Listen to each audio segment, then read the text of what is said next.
October 7th, 1969, a song that was never meant for them was about to change everything. What if I told you that the Jackson 5's biggest hit was originally written for Gladys Knight? That it took a desperate producer's advice, a risky gamble by Berry Gordy, and the voice of an 11-year-old boy to transform a song written for a grown woman into the most infectious debut single in pop history? This is the incredible story of how I Want You Back went from a rejected ballad to a world-changing phenomenon, and the lyrics that launched the career of the king of pop. This is the untold story of how 4 songwriters accidentally created magic. To understand how these legendary lyrics came to exist, we need to travel back to late 1968 at Motown Records. The label's hit factory was running at full steam, but producer Deke Richards was hungry for his breakthrough moment. That's when he received some career-changing advice. I Want You Back was originally written with Gladys Knight in mind. After Motown producer Deke Richards told up-and-coming colleagues 5's Mizell and Freddie Perrin that the fastest way to make a name for themselves was to compose a hit for a star who's cold. This wasn't just songwriting advice. This was strategic career planning. At the time, Gladys Knight and the Pips were between major hits. If Richards, Mizell, and Perrin could create a comeback song for her, they'd prove themselves as hitmakers in the competitive world of Motown. But here's where the story gets interesting. The corporation was a group of songwriters and record producers assembled in 1969 by Motown label head Berry Gordy to create hit records for the label's new act, the Jackson 5. What started as a song for Gladys Knight was about to become something entirely different. The initial concept was adult-oriented, sophisticated, and mature. Everything you'd expect for an established R&B star like Gladys Knight. But the universe had other plans. The song was co-written by The Corporation, a group of Motown writers and producers that included Berry Gordy, Alfonso 5's Mizell, Freddie Perrin, and Deke Richards. This wasn't just any writing team. This was Motown's secret weapon for their newest and most promising act. The writing process was unlike anything Motown had attempted before. 4 brilliant minds working together, each bringing their unique strengths. Berry Gordy brought his instinct for commercial appeal and street credibility. Deke Richards contributed his fresh contemporary sound. Freddie Perrin added sophisticated musical arrangements. 5's Mizell brought the groove that would make people move. But creating lyrics for the Jackson 5 presented a unique challenge. How do you write adult emotions for children? How do you craft lyrics about lost love for kids who'd never experienced heartbreak? The answer would revolutionize not just the Jackson 5, but the entire concept of what young performers could achieve. The corporation had to reimagine the entire emotional framework of the song. The lyrics needed to be sophisticated enough to be taken seriously by adult audiences, yet authentic enough to be believable coming from children, especially an 11-year-old Michael Jackson. They transformed what was originally conceived as a mature plea for reconciliation into something more universal. The innocent but determined desire to make things right with someone you care about. What makes the lyrics to I Want You Back so brilliant isn't just their catchiness. It's how the corporation managed to write adult emotions in a child's voice without losing authenticity or sophistication. The genius lay in the perspective shift.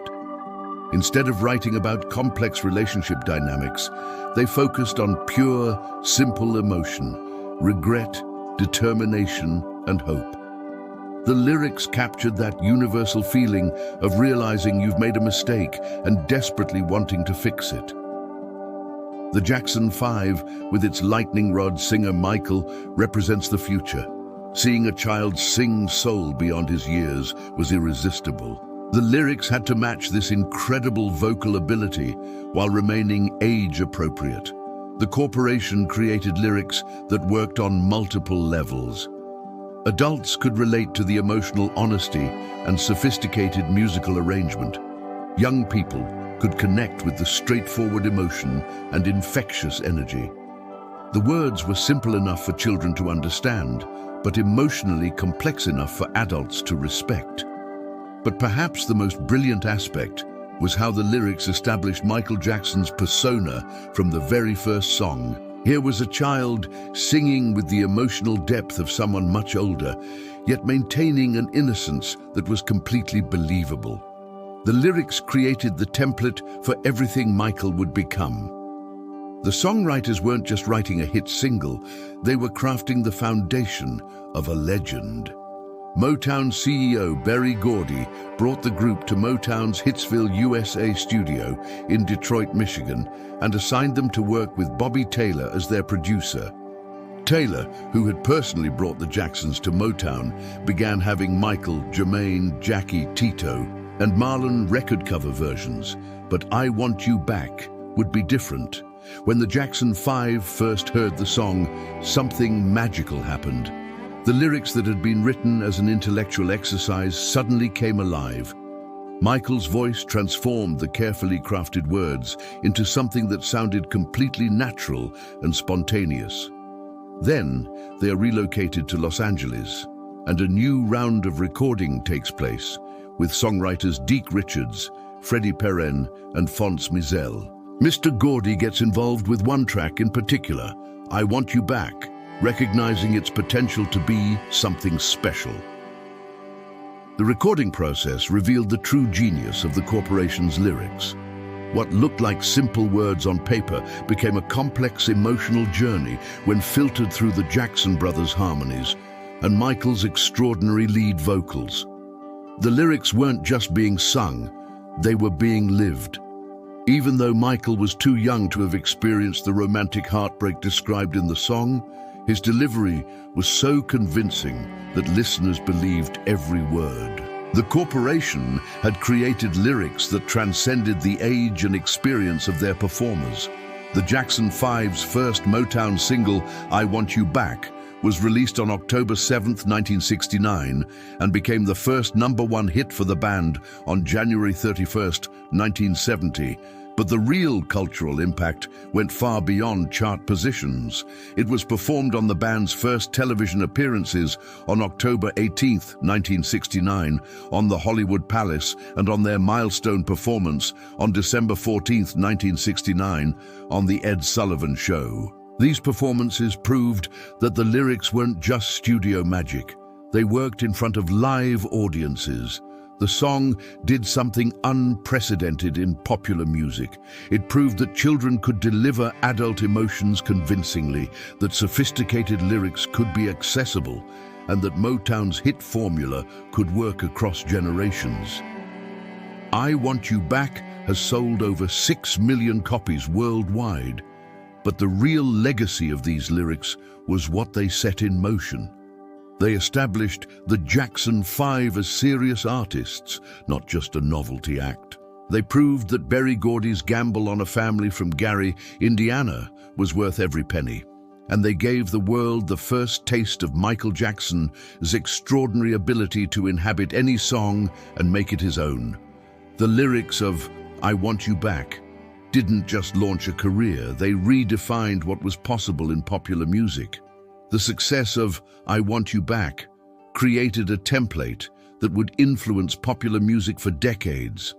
The corporation had proven that the right lyrics, paired with the right performers, could break down barriers of age, race, and musical genre. The song's impact on Michael Jackson's future was immeasurable. These were the lyrics that first showcased his ability to convey complex emotions, his natural sense of rhythm and melody, and his magnetic stage presence. Every solo album, every moonwalk, every piece of King of Pop mythology can be traced back to this moment. The corporation's approach to writing for the Jackson 5, creating sophisticated lyrics that could be performed authentically by young artists, became a blueprint for working with child performers throughout the music industry. I Want You Back proved that great lyrics aren't just about complex poetry or sophisticated metaphors. They're about capturing universal human emotions in a way that anyone can understand and feel. The corporation created something that was both musically sophisticated and emotionally direct. The story of I Want You Back reminds us that sometimes the best art comes from taking risks. The risk of giving a mature song to children, the risk of believing in untested talent, and the risk of trusting that great lyrics will find their perfect voice, even when it's not the voice you originally imagined. What started as a song for Gladys Knight became the launching pad for the king of pop. Sometimes the wrong singer turns out to be exactly the right one. What's your favorite moment in I Want You Back? Do you think the song would have been as powerful if Gladys Knight had recorded it originally? Let us know in the comments, and don't forget to subscribe for more stories behind the songs that changed music history forever.